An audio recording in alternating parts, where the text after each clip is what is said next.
Welcome to this week's Single Sales Principle webinar, and today is all about the art of listening. We're going to cover Stephen Covey's 5 levels of listening. People often say to me, Mark, do you know what? I think I should get into sales because I really do think I have the gift of the gab. At which point I normally say, don't give up your day job. Why? Because listening is probably not only the most difficult part of selling, it's the most important part of selling. And if you are spending all of your time talking rather than listening, you're not going to be truly understanding the customer. If you think about it, the word listen has the same letters as the word silent. So they are the same thing. You need to be quiet more often as a salesperson. We often hear the phrase about having 2 ears and 1 mouth. But why is that? Why were we given 2 of those and 1 of these? Well, I think there's 2 reasons. First of all, we should use them proportionately. We should genuinely, especially at the start of any sales intervention, we should be listening more than we are talking. But I think the other reason why we have 2 of those and 1 of these is that it's actually twice as difficult to listen than it is to talk. Let me ask you a question. What are you really good at? You know, a sport, a hobby. Are you a fantastic footballer? Are you great at golf? Is your skill being a parent, being a mother? You know, what is it that you're really good at? And let me ask you then 2 questions. How long have you been doing this particular skill that you've really perfected?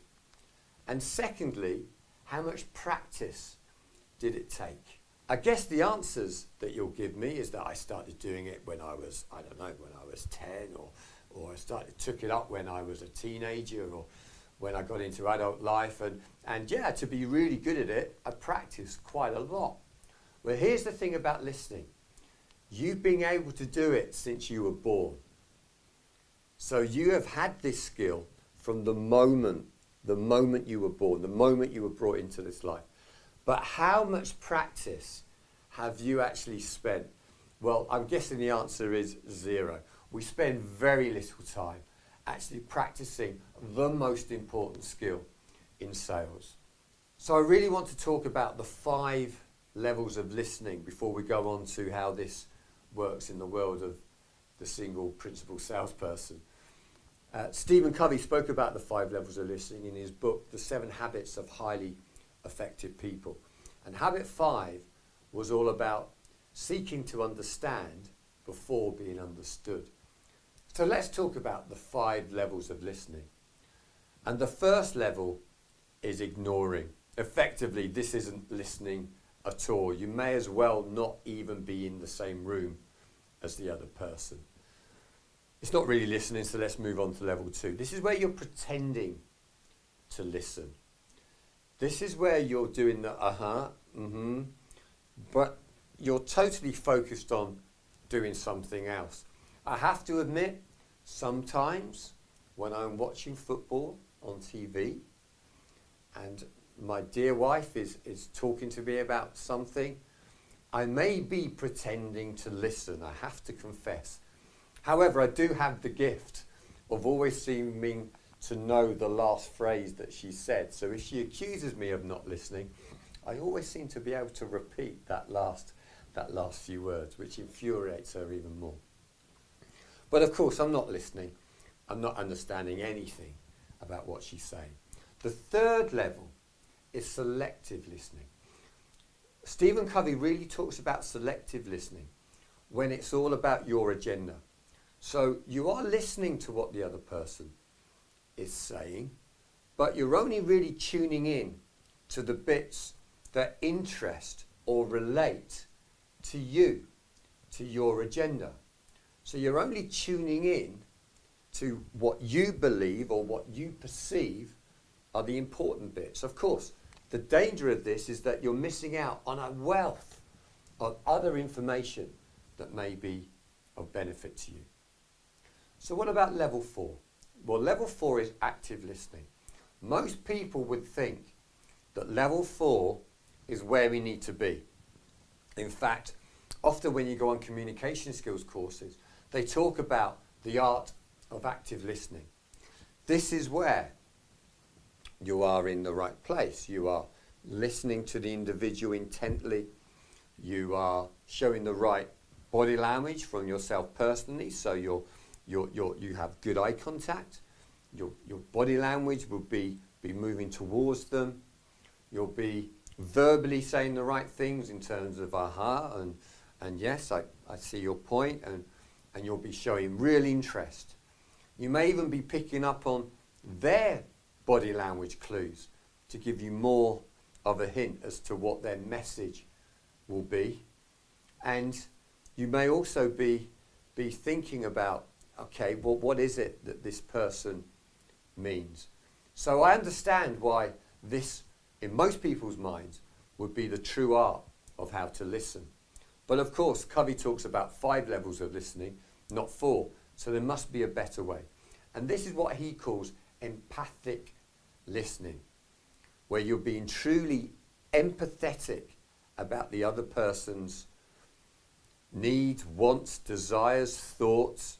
He says it's not only about getting into the head of the individual, it's about getting into the heart of the individual. This is where he means seek first to understand before being understood. And this is really, as a salesperson, the most important skill, because what we really need to do is to truly understand what a customer wants, understand what a customer needs, before we can then explain to them how we can help them, i.e. understood. They can't understand what we can offer until we understand what they have, their needs, etc. So what makes it difficult to listen? Well, there are probably 3 main things that stop us from truly listening. One is there may be physical barriers in the way, okay? It may be that the room isn't right, the layout. You know, you're sitting too far away from the customer, or you're on the telephone and there's a bad line. You can't really get a good signal. Or it may be that there's an awful lot of noise going on, and you know, we're being distracted by an awful lot of other things. The customer themselves may be getting distracted by what's going on around them. You may be in the office on the telephone making a call. You're getting distracted by other colleagues who are trying to interrupt, or by emails that are popping up from other clients that may be a better opportunity. I don't know. But there are physical barriers. So to truly listen to an individual, you need to get rid of all of those physical barriers. You need to make sure that you're in the right physical space to be able to listen to a customer. Secondly, we get preoccupied. So the first one was physical, the second is mental. We start to mentally switch off. We start to get preoccupied with other things that are going on in our lives. We start to think about maybe the other deal. We maybe start to race ahead, thinking about what the customer's actually thinking. We may be racing ahead, thinking about, is the customer in the right place in terms of, are they going to buy at the end? You know, what will happen if they don't buy? We maybe start to preempt an awful lot of objections that may be coming our way. So while all of those thoughts are going on, it's distracting us from the art of truly listening to what the customer is saying. But the third way, and probably the most important one, is that, as Stephen Covey said, most people do not listen with the intent to understand. They listen with the intent to reply.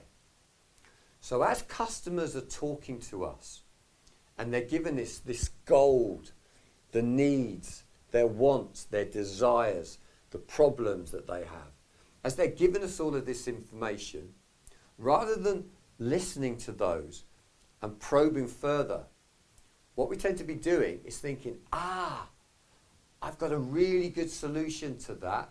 And if you just stop talking, Mr. Customer, for one moment, I might be able to deliver the information that is going to help you. So just shut up, will you? Wait, stop. You can't do this because actually, if you are just simply listening with the intent of replying, you're not actually truly listening. All too often, I sit with salespeople. The customer gives them a need, and what does the salesperson do? They go straight in with their solution, rather than probing further, testing the motivation, understanding exactly what the issue is. So try to suspend this conscious thinking, oh, I need to reply to that now. The greatest courtesy you can give anybody is to truly listen. And you just going back with what you think isn't listening. Quite often, when I'm sitting in a coffee shop, I'll watch two people talk. And they seem to not be really listening to each other. They seem to be talking at each other. One person talks, well, the same thing happened to me. Well, what happened to my friend was, yeah, but even funnier than that was, they have this conversation, but they're not really listening. Listening is where you take somebody's point and you probe further and understand exactly what they mean by that, where you're getting a much deeper understanding. On the Single Sales Principle program, we ask you to draw the capital Q on your foreheads with your finger. And depending on where the tail goes, depends on whether you're self-centric or customer-centric. If you drew it to the right eye, it means that you've drawn it so that you can read it. This indicates that it's all about you, which in many cases, of course, this is very accurate. As salespeople, it can't be all about us. We need to think about drawing the Q to the left eye, i.e. we need to think about getting into head, into the heart, into the minds of the other person, of the customer, so we can truly understand their needs. Client-centric selling is all about understanding you, understanding the customer, and then explaining how we can help. And then the decision should be pretty simple.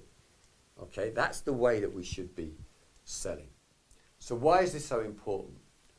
Well, what is said isn't necessarily what is heard.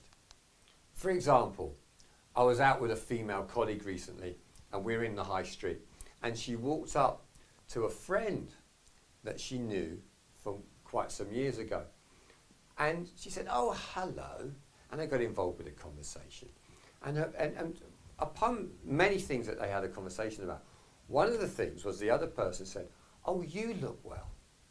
Now, as we were wandering off, this girl said, never liked her. I said, why did you say that? You seem to be getting on perfectly well. She said, well, you know, she said that I look well. And I said, yes, that was a nice thing to say. She said, no, it wasn't. She meant I look fat. I said, how did you look well mean, you know, I've put on weight? She said, well, it just did. In husband and wife teams, of course, we get this constant misunderstanding going on.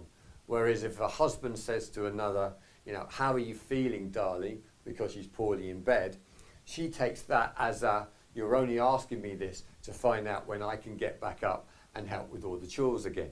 It's this constant, I say one thing, but you hear another thing. So as salespeople, it's no different. And one of the things that we need to do is that we need to test our understanding of what is being said. Because if I reveal something as a customer, you listen as a salesperson. The bit in the middle is where we understand each other. But to do that, we need to test exactly what we mean. The way that we test understanding is quite simple. We simply need to probe more, dig deeper, ask more questions. What do you mean by this? How does that affect you? What does that mean in the long term? We need to listen to the answers as they're coming out. And simply we then need to reframe back to the customer exactly what was said. But we don't just restate it, we reframe it in a way that slightly changes it so that will test the understanding. What do I mean by this? Well, if someone were to say to you, don't wear any shoes tomorrow. If you replied, So what you're saying to me is, don't wear any shoes tomorrow. That leaves it very open. If I walk in tomorrow with a pair of flip-flops on, you may say to me, what on earth are you doing? I didn't say, don't wear flip-flops. You said, but you said don't wear any shoes. Yeah, I meant wear some steel toe caps because we're going out doing some manual lifting. What are you wearing flip-flops for? So, rather than simply restating, so you don't want me to wear any shoes, it would have been better. So, what, maybe I should come in flip-flops? No, don't wear flip-flops, wear steel toe caps. So testing and understanding is all about reframing exactly what they've said to you in a slightly different way, okay? What are the benefits of actually testing and understanding? Well, it gives you an awful lot more clarity about what's being said. It saves time because ultimately I don't now have to go home and go and change my flip-flops. It gives us time to think. One of the things is often, you know, when we're rabbit in headlights and we're unsure as to where to go next, just simply clarifying and testing understanding gives you a little bit of breathing time. The other thing about it is actually shows them that you are listening to what they are saying. Because if you've reframed exactly what's being said, it's a really great way of them for the customer to think, at least I found a salesperson who listens to me.